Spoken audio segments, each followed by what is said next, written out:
Olá pessoal dos primeiros anos, então vamos agora para a nossa segunda atividade aí do bimestre.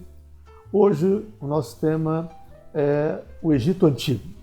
Então nós vamos dar uma olhada aí numa civilização que também se desenvolve no Crescente Fértil, no Nordeste africano, que é a civilização egípcia. Vamos dar uma olhada nos aspectos culturais, políticos, econômicos dessa civilização, que afinal de contas alguém sempre tem uma referência sobre o Egito, né? A partir de filmes, sei lá, como a Múmia, questão das pirâmides, a maldição do faraó. Então, sempre existem histórias que o cinema contou, né, sobre os egípcios, e a gente sempre tem uma imagem sobre o que é a civilização egípcia. Então hoje a gente vai dar uma olhada, obviamente, dentro do pouco espaço de tempo que tem, uma olhada por cima sobre os principais aspectos do Egito. O método vai ser o mesmo da Mesopotâmia. Vou colocar o videozinho para vocês e a gente vai comentando, vocês vão anotando as coisas que são mais importantes, né? E depois vocês fazem a atividade que eu coloquei lá. Essa atividade que eu estou colocando não é avaliativa. Quando eu for colocar uma atividade avaliativa, vai ser lá naquele Google Sala de Aula de avaliação. Mas é importante que vocês façam para vocês perceberem, então, como é que vocês olham lá, tem a resposta que é esperada, vocês podem comparar. É um instrumento interessante para vocês irem estudando. Então vamos lá, com vocês, o Egito Antigo.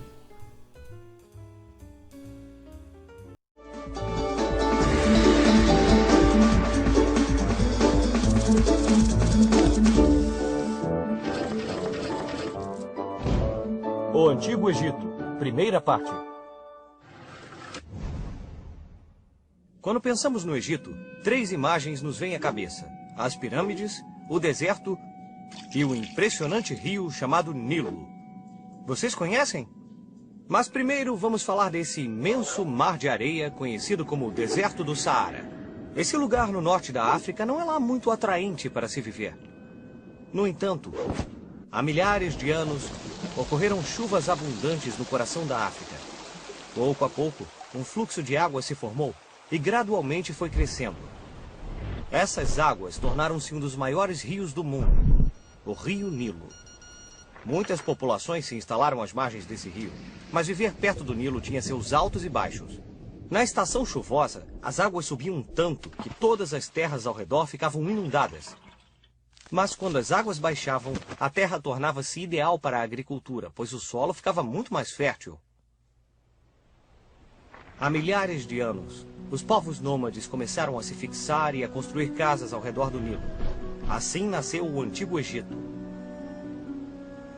Os egípcios aprenderam a cultivar a terra rica e fértil. Havia muita comida. Isto significava que, em vez de ir em busca de comida, o povo egípcio poderia ficar em um só lugar, plantando todos os alimentos que precisavam. Você tinha que procurar comida o tempo todo, mamãe. Sim, mas não é mais preciso, querida. O povo egípcio usava as cheias do rio Nilo em seu benefício de forma muito inteligente. Eles inventaram um sistema de irrigação que fazia crescer ainda mais a plantação. Profissões como a do agrimensor foram inventadas. Assim como os engenheiros modernos, os agrimensores mediam as terras, projetavam os canais de irrigação e muitas outras coisas. Os pesquisadores começaram a usar cálculos matemáticos para ajudá-los no planejamento. Mais tarde, esse conhecimento de matemática ajudaria os egípcios a realizar grandes obras. O Nilo trouxe aos egípcios um outro benefício: o comércio. Os alimentos e outros bens produzidos pelos egípcios eram transportados em barcos e vendidos ao longo do rio. Assim, o Nilo tornou-se importante via para o transporte de mercadorias e pessoas, facilitou as negociações e fez dos egípcios um povo muito rico. Com a abundância de riqueza, de alimentos e com a facilidade de comércio, a civilização egípcia começou a crescer. Tudo graças ao rio Nilo. Bom, pessoal, essa questão primeira inicial que o vídeo coloca é muito importante, né? Muitas questões vestibular tratam desse assunto, que é a importância do rio Nilo para o desenvolvimento do Egito Antigo. Tá? Como o vídeo coloca, uma eventual pergunta sobre isso, não poderia faltar na resposta o fato de que o rio transbordava anualmente na época das chuvas. Vamos lembrar que a chuva nem era lá no Egito, mas lá onde o rio nascia, lá no centro da África.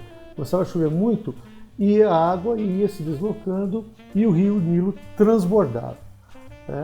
Quando ele voltava para o leito normal, as margens do rio elas estavam cobertas de uma substância orgânica, plantas, peixes, animais que se decompunham e ficavam lá no solo do rio. Esse material todo era depositado nas margens, né? No vídeo ali eles chamam de lodo. Em alguns livros falam humus, mas essa substância orgânica ela fertilizava o solo, facilitando o desenvolvimento da agricultura. Então isso é um papel importante do rio para possibilitar a vida naquela região que é desértica. É deserto. Andou um pouquinho para o lado direito, andou um pouquinho para o lado esquerdo. No rio é deserto. Nesse sentido, né, além da óbvia característica do rio fornecer água, né, uma região desértica, a água é super importante, né, ele também oferece peixes, pesca pode ser desenvolvida ali. Tem uma outra coisa importante, o rio era uma importante rota comercial, como o vídeo destaca. Então, transportar mercadorias ou viajar de uma região a outra do Império através da areia é muito complicado.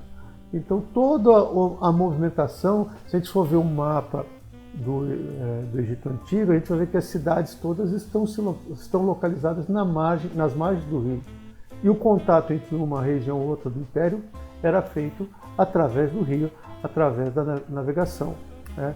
Tudo isso fez o historiador Heródoto, aquele que a gente citou no vídeo passado, né, que falava que a Babilônia era uma cidade muito bonita, o historiador grego Heródoto, o primeiro historiador, ele escreveu uma frase muito conhecida e é muito citada em vestibulares, inclusive sobre a importância do Nilo. Ele falava: o Egito, para onde os navios gregos se dirigem para comercializar, é uma dádiva do Nilo. Então essa ideia do Egito como uma dádiva do Nilo, conforme relatou Heródoto, quer dizer que sem o Nilo, o Egito não existiria. 3.000 anos de história. Há mais de 5.000 anos, por volta do ano 3500 a.C., o desenvolvimento do comércio e da agricultura ajudou algumas aldeias às margens do Nilo a se tornarem muito ricas e poderosas. Assim, outras importantes cidades começaram a crescer ao longo do rio. Quase 3.000 anos antes de Cristo, o rei Menes criou uma capital em Mênfis e unificou os reinos do Alto e do Baixo Egito. O símbolo do Alto Egito era uma coroa branca e do Baixo Egito uma coroa vermelha. Por isso, as coroas dos faraós eram duplas. Então, complementando essas informações do vídeo, as pessoas começam a se estabelecer nas margens do rio Nilo por volta de 4.000 anos antes de Cristo, mesmo o período em que os sumérios estão construindo as primeiras cidades lá na Mesopotâmia.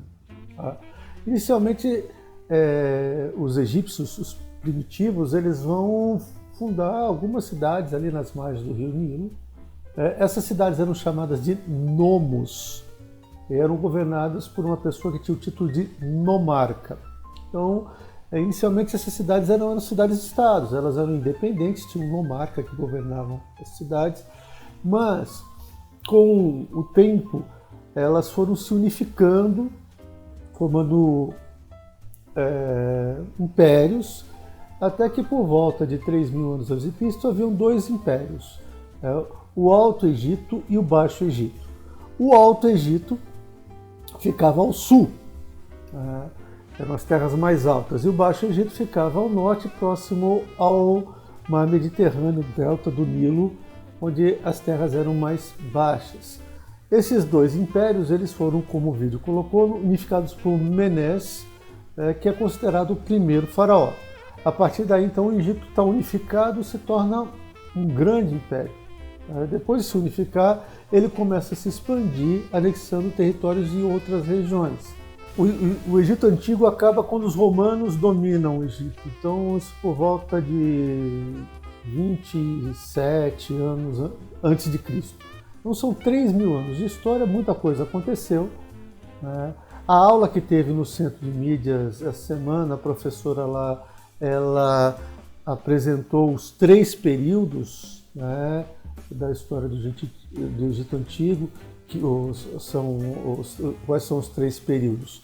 O Antigo Império, que vai de 3.200 a.C. a 2.300 mais ou menos, né? O Médio Império, que vai de 2.000 a.C.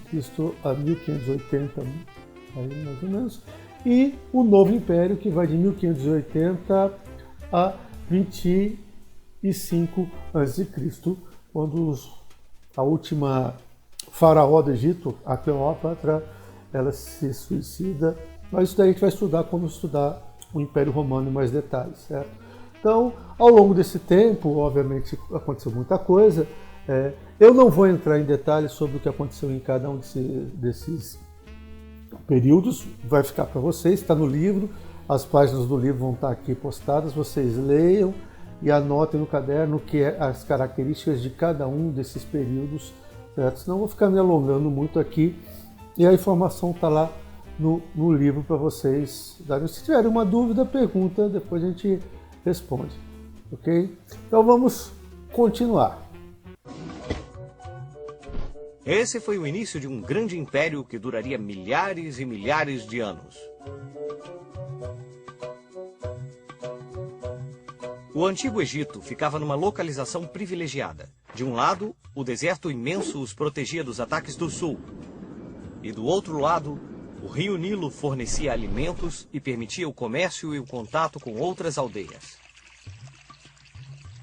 Manter a unidade do Egito foi difícil para os governantes, já que havia muitos inimigos que queriam invadir suas terras e roubar as riquezas. Os faraós governaram o Egito por mais de 3.000 anos. Imaginem tudo o que aconteceu desde o início do calendário cristão até agora. E os egípcios governaram ainda mais 1.000 anos. É muito tempo.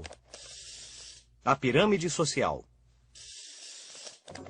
Os egípcios organizaram a vida social como uma grande pirâmide. Diferentes grupos de pessoas tinham importância diferenciada. No topo da pirâmide social ficava o faraó. Os faraós governavam o Egito. Todas as riquezas do império lhes pertenciam e eles eram adorados como deuses. Mas a vida do faraó não era simples. Sua obrigação era manter a ordem, controlar a economia, as leis da natureza, as estações do ano, as cheias do Nilo, o movimento dos planetas. Nossa, era muito trabalho para uma pessoa só.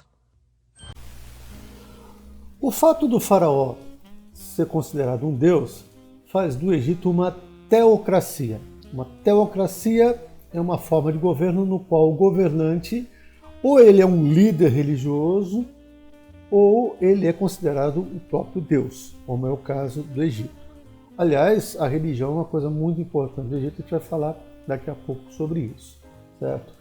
Então, no alto da pirâmide social está lá o faraó, que é considerado um deus. Se ele é considerado um deus, você tem que imaginar que ele tem um poder absoluto nas suas mãos. Nada se opõe ao poder do faraó. A vontade dele tem que ser obedecida por todos, né? Ainda mais naquela sociedade bastante teocrática, que ou melhor, desculpe, aquela sociedade teocêntrica, onde a religião é uma coisa muito importante. O egípcio, quando nasce, a preocupação que ele tem é o que vai acontecer depois que ele morrer, como vai ser a vida após a morte. Então a religião ela interfere em todos os aspectos da vida egípcia. Quando um faraó assumiu o poder, a primeira coisa que ele se preocupava em fazer é o túmulo dele, que era uma pirâmide. Uma parte do Egito, outra. Teve uma épocas em que os faraós não eram enterrados em pirâmides, mas durante uma boa parte da história egípcia, essa é a grande preocupação do egípcio, né? Toda a vida dele é regrada pela religião. E o faraó é considerado um deus, por isso uma teocracia. Depois dos faraós, Os mais importantes eram os sacerdotes. Sua atividade era servir aos deuses, fazer oferendas e rituais em cada um dos templos egípcios. Bom, se o Egito é uma sociedade teocêntrica e os sacerdotes controlam a religião, é óbvio que esses sacerdotes terão muito poder em suas mãos. Mas o vídeo esquece aí do vizir. O vizir é um auxiliar do faraó, seria uma espécie de primeiro-ministro que cuida do palácio, cuida para que as ordens do faraó sejam obedecidas pelas outras camadas sociais, o vizir, e também os generais. Os generais, à medida que o exército vai ficando cada vez mais importante no processo de expansão egípcio, os generais vão adquirindo mais prestígio e poder e estão ali no segundo degrau da pirâmide social egípcia. Depois dos sacerdotes vinham os escribas, cuja habilidade era saber escrever. Embora hoje em dia a gente aprenda a escrever na escola, no Antigo Egito apenas os privilegiados podiam aprender. Isso lhes deu muito poder. No Egito, eles escreviam usando sinais sagrados chamados hieróglifos. Hieróglifos eram desenhos que representavam sons, como o nosso alfabeto, mas era muito mais difícil de escrever. Embora houvesse mais de 700 símbolos diferentes, a escrita era regida por princípios claros e simples. Então, na terceira camada social, abaixo do faraó, depois os sacerdotes, o vizir e os generais, então na terceira camada estão os escribas. Esse prestígio todo dos escribas mostra porque, inclusive, a escrita egípcia tinha esse nome, hieróglifos, quer dizer, sinais sagrados, porque era muito difícil aprender aquela escrita e quem dominava esse conhecimento detinha muito poder naquela sociedade. Certo? Com o tempo, a escrita ela evoluiu e surgiram duas outras formas de escrita no Egito Antigo. A mais usual era a demótica, que era mais fácil. Eles transformaram aqueles sinais muito elaborados em umas letras mais fáceis de serem escritas. A escrita demótica. Tá? Sobre esse ponto aí, tem no livro de vocês a importância da pedra de Roseta, porque a escrita egípcia ela ficou... A maneira de ler essa escrita, decifrar essa escrita, ficou perdida durante muito tempo. Depois que os romanos invadiram o Egito, a escrita egípcia foi abandonada e se perdeu a capacidade de ler aqueles textos. Foi só em 1822, mesmo ano da independência do Brasil, inclusive, que um general, um general de Napoleão que havia invadido a França, ele descobriu uma pedra chamada Pedra de Roseta. Essa pedra tinha o mesmo texto escrito em grego, em hieroglifo e em demótico.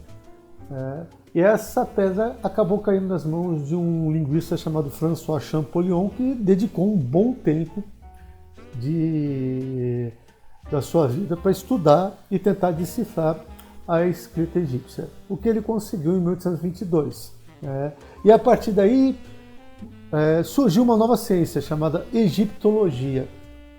Muita coisa que se desconhecia do Egito passou a ser conhecido a partir da possibilidade de decifrar os textos que estavam entalhados nas paredes das pirâmides, dos templos, os papiros, que era o papel do egípcio, feito de uma planta que florescia no Rio Nilo. Então, mas na época, ser um escriba era um sinal de prestígio muito grande. O quarto lugar na pirâmide era ocupado pelo exército. Os soldados são encarregados de proteger o Império Egípcio. O Egito era tão rico que muitos povos quiseram conquistá-lo e tomar suas riquezas. Depois de tantas batalhas, o exército egípcio aperfeiçoou suas técnicas e se tornou muito poderoso. Agora que nós somos poderosos, nós podemos atacá-los! É uma ótima ideia! E assim, o exército egípcio partiu para a conquista de outros territórios a leste e ao sul. Poderíamos pensar que depois de tantos combates, em tempos pacíficos o exército descansava. Mas no Antigo Egito sempre havia alguma coisa para fazer. Os militares, quando não estavam em combate, dedicavam-se a tarefas como escavar canais de irrigação ou transportar blocos de pedra para a construção de grandes pirâmides. Finalmente, o exército, então, é a quarta camada social ali, né, dentro da pirâmide social do Egito Antigo. Quanto mais o Egito se expande, mais importante se torna o exército. Agora, tem uma coisa interessante que ele fala, que nos tempos de paz, e quando estava em guerra, os soldados eram obrigados a cavar canais de irrigação, ir para as obras públicas, construir pirâmides e tal. Isso se aplicava também aos camponeses, e é o que se chama de servidão voluntária, ou que foi chamado também de modo de produção asiático, no qual a sociedade ela é convocada pelo Estado para prestar serviços obrigatórios, serviços compulsórios. Então, isso é uma característica do que se chamou de modo de produção asiático, que aconteceu no Egito, ou servidão voluntária, que é a obrigação da população prestar serviços para o Estado. Na base da pirâmide estavam os comerciantes e os artesãos. Abaixo deles, os camponeses. E por último, bem lá no fundo mesmo, os escravos, que sustentavam toda a pirâmide social. Nessa parte aí o vídeo vai falar de 3 camadas sociais rapidamente. Então, vamos lá. A quinta camada aqui são os comerciantes e os artesãos. Eles não têm o mesmo prestígio político que as outras camadas têm, mas eles ainda têm uma condição de vida melhor que as outras 2 camadas que estão abaixo deles. Então, artesãos e comerciantes, eles são importantes, eles trabalham na confecção de artesanato, na confecção, na própria construção das pirâmides e dos outros monumentos que foram feitos no Egito Antigo, são fabulosos. Comerciantes também. Vamos lembrar que o Egito não chegou a desenvolver uma moeda. A maioria do comércio era praticado na base do escambo, a maioria das vezes. E abaixo de comerciantes e artesãos, tem os camponeses, que viviam produzindo trabalho agrícola, era uma população mais explorada, mais sofrida, e abaixo dos camponeses haviam os escravos. Os escravos geralmente eram as pessoas que eram derrotados nas guerras. Os prisioneiros de guerra eram transformados em escravos. Então, geralmente, essa era a origem dos escravos. No Egito, o escravo, ele de uma maneira geral, podia até se tornar livre, dependendo das suas habilidades, dependendo das suas relações com os seus donos. Tá? Mas obviamente, a camada social mais oprimida daquela sociedade. Obras colossais. Então agora vamos falar das pirâmides, o mais famoso símbolo do Egito Antigo. As pirâmides ainda hoje guardam muitos mistérios e questões sem resposta. Mesmo os engenheiros modernos têm dificuldade para entender como elas foram construídas. Os faraós egípcios acreditavam que construindo monumentos colossais mostrariam sua grandeza ao longo dos tempos. Cada faraó construía monumentos fantásticos para os deuses ou para si mesmos. Pensem no templo de Karnak, por exemplo. Composto de 3 santuários, é um dos mais antigos e maiores complexos religiosos do mundo. Pensem na pirâmide de Quéops, a maior das pirâmides. Demorou mais de 23 anos de trabalho constante para ser construída. As pirâmides eram grandes túmulos construídos para os faraós e eram cheias de objetos valiosos. Isso porque os egípcios pensavam que após a morte encontrariam o deus Osíris, então podiam levar qualquer coisa do mundo material. Assim, muitos faraós decidiram estar bem preparados para esse encontro. Levavam sempre muitos tesouros com eles, porque quanto mais oferecessem a Osíris, mais receberiam na vida após a morte. Eu só gostaria de destacar que essas obras colossais, elas tinham algumas finalidades. Bom, é templo, as pirâmides eram túmulos, então é uma função religiosa, tá ligada com a crença deles, né? De preservar o corpo para poder viver a outra vida, fazer a passagem, a travessia para uma outra vida, né? Então, mas não é só isso, né? Então, essas obras também representam o poder de quem mandou fazê-las. Então, uma pirâmide gigante como a pirâmide de Gizé é um monumento que marca a passagem daquele rei, daquele monarca, e marca até hoje, né? Que as pirâmides durante muito tempo foram o objeto construído pelos homens mais alto, até a construção do Empire State nos Estados Unidos. Se eu não me engano, a pirâmide era a construção mais alta já feita pelos homens. Então isso marca também a passagem desses governantes, o prestígio daquele povo, é um dado da cultura daquele povo. Não podemos perder isso, esquecer e deixar isso de lado. A arte do Egito Antigo tem características muito particulares, diferentes de qualquer outra cultura no mundo.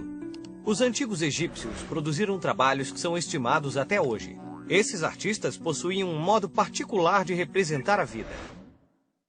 Não era a beleza que importava, mas a perfeição do detalhe. Crie seu próprio egípcio. A arte egípcia é conhecida por sempre ter os personagens desenhados em pé e de lado. Os antigos egípcios tinham regras específicas para a representação de diferentes partes do corpo. Por exemplo, as cabeças humanas podem ser facilmente observadas e reproduzidas de perfil. Então os egípcios sempre as pintavam dessa maneira. Ou dessa. Mas os olhos estavam bem representados, como se o personagem estivesse de frente olhando para nós. Digamos que os olhos olhavam para frente e uma cabeça ficava de lado. Um outro exemplo era o busto e os ombros, que eram reproduzidos muito melhor de frente. Já os braços e as pernas, para dar sensação de movimento, eram melhor representados de lado. Essa forma de representar as figuras humanas através de diferentes ângulos dava-lhes uma aparência achatada e retorcida, como se tivessem sido atropeladas. Finalmente, vamos dar uma olhada no faraó. Não, ele não mede 30 metros. Quanto mais importante era uma pessoa na sociedade egípcia, maior era representada pela arte. Então, por isso, o faraó era maior. A ciência. Os antigos egípcios foram grandes astrônomos e cientistas. Na verdade, eles criaram o calendário de 365 dias e cada dia dividido em 24 horas. Esse é o mesmo calendário que utilizamos hoje para saber em que dia da semana estamos, ou para ver quando começam as férias. Dentre todos os cientistas do Império Egípcio, um ganhou destaque e é conhecido ainda hoje: Imhotep, o sábio. Imhotep foi fundador da medicina egípcia, bem como o sacerdote supremo e vizir do faraó Djoser-Netcheriket, para quem desenhou a primeira pirâmide. Assim, tornou-se o primeiro arquiteto da história. No Egito, os médicos eram muito queridos e respeitados. Eles usavam uma forma inicial de papel, chamado papiro, para escrever anotações médicas e diagramas. Essas anotações, reunidas como um livro, foram transmitidas de geração a geração. Algumas existem até hoje. Graças a esses papiros, sabemos que os egípcios já tinham médicos especialistas que tratavam da pele, dos ossos, dos dentes e do coração, assim como nós temos hoje. Os antigos egípcios também conheciam muito bem o corpo humano e utilizavam centenas de fórmulas para fabricar medicamentos para tratar de qualquer tipo de doença. Para os pacientes muito doentes, os egípcios tinham muitos instrumentos para realizar cirurgias. Os médicos egípcios cuidavam dos doentes, mas também cuidavam dos mortos. Afinal, inventaram as mumificações, muito importantes na cultura egípcia.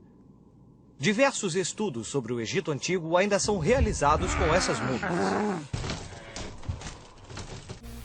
Então, os egípcios antigos eles desenvolveram uma cultura riquíssima. Vários conhecimentos, principalmente quando o vídeo destaca aí na área da medicina. Eles realizavam cirurgias já milhares de anos antes de Cristo. Conhecimento de os efeitos farmacológicos das ervas. Isso é um conhecimento muito importante que eles desenvolveram. Mas eles foram além, na arquitetura, para fazer esses monumentos que estão em pé até hoje, né? A engenharia, como transportar aquelas pedras, como fazer esses monumentos, matemática, agrimensura, ou seja, como medir as terras, né? Técnicas de irrigação. Então os egípcios eles construíram uma civilização africana, né? Construiu uma cultura riquíssima. Por isso eles despertam até hoje o interesse da gente. Como eu falei atrás, aqui o vídeo vai falar um pouco sobre o que eu falei um pouco atrás aí, né? Como a interpretação dos hieroglíficos acabaram contribuindo para despertar ainda mais o interesse por essa civilização. A egiptologia. Soldados, séculos de história nos contemplam. Foi o que Napoleão disse às tropas aos pés das pirâmides. Isso aconteceu quando esse grande militar desembarcou no Egito em 1798. Ele não estava interessado somente na localização estratégica do Egito, mas também nos tesouros que ali se escondiam.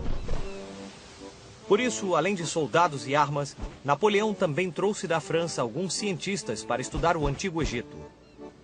Esse estudo foi nomeado Egiptologia. Essa nova ciência deu seu primeiro passo importante quando um oficial francês chamado Bouchard encontrou uma pedra escura esculpida, chamada mais tarde de Pedra de Roseta. Essa pedra continha sinais cravados que compunham um texto escrito em 3 línguas: grego, demótico e hieróglifo. Essa pedra era a chave para desvendar muitos dos mistérios do Antigo Egito.